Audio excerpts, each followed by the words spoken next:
Halo semua, salam sejahtera Malaysia, tuan-tuan dan puan-puan yang amat dihormati. Seperti yang kita tahu, ada pilihan raya kecil yang akan diadakan pada masa akan datang ini yang terdekat, yaitu pilihan raya kecil Sungai Bakap. Nah, ini menjadi tumpuan kepada seluruh rakyat Malaysia. Seperti yang kita tahu, PKR, parti daripada PKR akan menghantar calon. Seperti yang diumumkan kepimpinan tertinggi PKR, parti PKR akan menghantar calon. Dan seperti yang kita tahu, pilihan raya kecil Sungai Bakap diadakan susulan pemergian Adun Sungai Bakap baru-baru ini. Dan saudara-saudara, Adun Sungai Bakap yang memegang jawatan sebelum ini adalah daripada kepimpinan PAS ataupun Perikatan Nasional. Persoalannya, adakah PAS akan menghantar calon pada PRK Sungai Bakap kali ini? Nah, ini jawapannya di dalam Malaysia kini. PRK Sungai Bakap, PAS masih perhalusi senarai calon. Nah, jadi kalau ada yang kata PAS tarik diri bertanding PRK Sungai Bakap, bagi saya itu jawapannya adalah tidak, kerana kepimpinan PAS perhalusi senarai calon. Makna kata mereka akan menghantar calon. PAS Pulau Pinang masih memperinci dan memperhalusi senarai calon yang akan bertanding pada PRK Dewan Undangan Negeri Sungai Bakap sebelum mengemukakannya kepada pucuk pimpinan parti untuk dimuktamad. Pesuruh Jaya PAS Pulau Pinang, Muhammad Fauzi Yusof berkata, walaupun sudah mempunyai senarai calon, namun ia belum dimuktamad kerana pihaknya masih membuka ruang kepada semua untuk memberi pandangan termasuk di peringkat akar umbi. Sama ada terdapat calon dalam kalangan ahli keluarga Allahyarham Nur Zamri Latif, itu kita kena tunggu. Tapi calon yang disenarai pendek perlu dikaji banyak sudut, antaranya personality calon itu sendiri. Sebab itu kita mengambil sedikit masa untuk memuktamadkan senarai nama calon, katanya. Beliau berkata nama calon yang telah disenarai pendek mungkin diserah kepada pucuk pimpinan selepas mesyuarat Suruhanjaya pilihan raya Khamis ini, tetapi ia bergantung kepada keadaan semasa.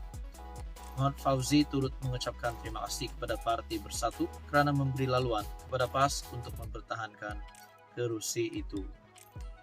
Kerusi Dun Sungai Bakap kosong susulan kematian Nur Zamri pada 24 Mei akibat keradangan dalam perut, dan SPR dijangka mengadakan mesyuarat khas bagi membincangkan tarik-tarik penting pelaksanaan PRK di kawasan itu. Ini juga adalah satu pemergian yang pasti mengejutkan kepimpinan PAS di awal.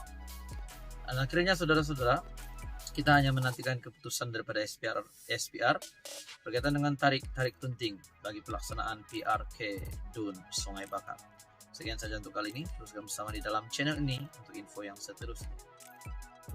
Halo semua, salam sejahtera Malaysia. Selamat datang ke channel Fels Lifestyle. Tuan-tuan dan puan, ini adalah satu perkongsian yang pasti mengejutkan yang pasti dinantikan ramai penyokong Anwar Ibrahim. Dan sudah pasti kita sudah mengetahui bahawa Datuk Seri Anwar Ibrahim berada di jalan yang amat sesuai ataupun satu jalan yang lancar supaya beliau boleh terus mengemudi kerajaan perpaduan, kerajaan madani.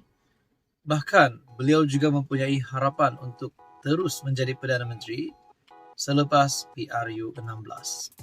Nah, saudara-saudara, satu perkongsian daripada Syabuddin Husin ataupun syabuddin.com menyatakan ini 3 perkara yang Anwar harus berhenti bercakap mengenainya.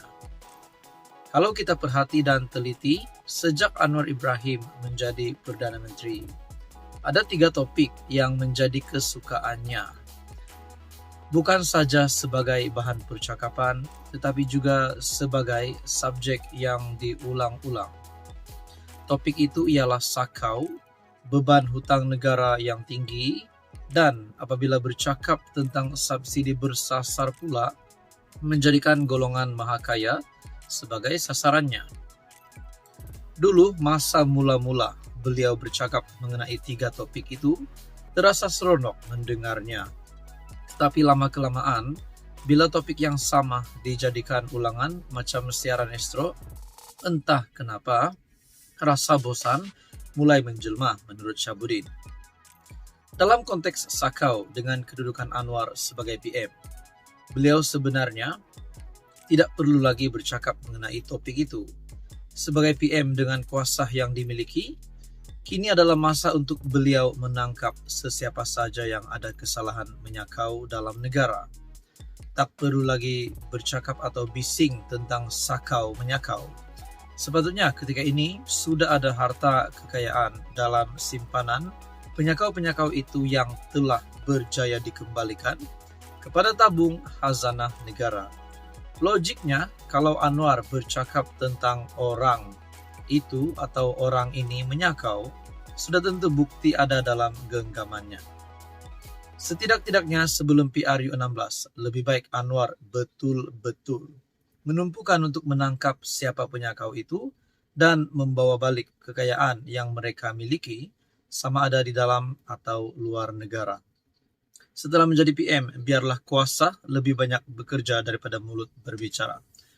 Ini pada pandangan pribadi saya amat setuju dengan kenyataan Syabuddin, ataupun mungkin ini adalah satu nasihat ataupun peringatan kepada Perdana Menteri. Namun saudara-saudara, kita tahu Datuk Seri Anwar Ibrahim adalah PM yang bekerja, adalah PM yang akan membuat ataupun melakukan setiap yang keluar daripada mulut Perdana Menteri, yaitu Datuk Seri Anwar Ibrahim.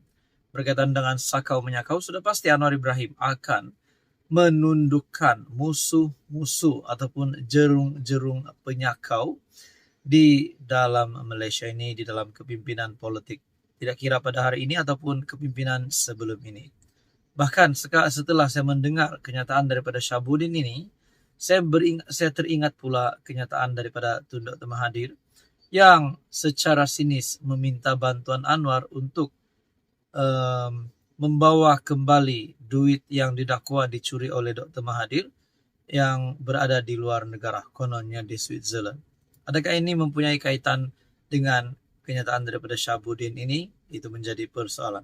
Namun saudara-saudara, seperti yang kita tahu, Datuk Seri Anwar Ibrahim, setakat ini kita dapat lihat, sudah banyak pelabur yang masuk ke Malaysia, menjadikan itu kemenangan kepada Datuk Seri Anwar Ibrahim. Namun menurut Syabuddin, ini 3 perkara yang Anwar harus berhenti bercakap. Maksudnya Anwar perlu tunjukkan bukti itu secepat mungkin kepada rakyat Malaysia, supaya beliau dapat dilihat mampu terus mengemudi kerajaan perpaduan pada PRU 16 akan datang. Jadi saudara-saudara, berkaitan dengan kenyataan daripada Syabuddin ini, apa komen Anda? Sekian saja, teruskan bersama di dalam channel ini untuk info yang seterusnya.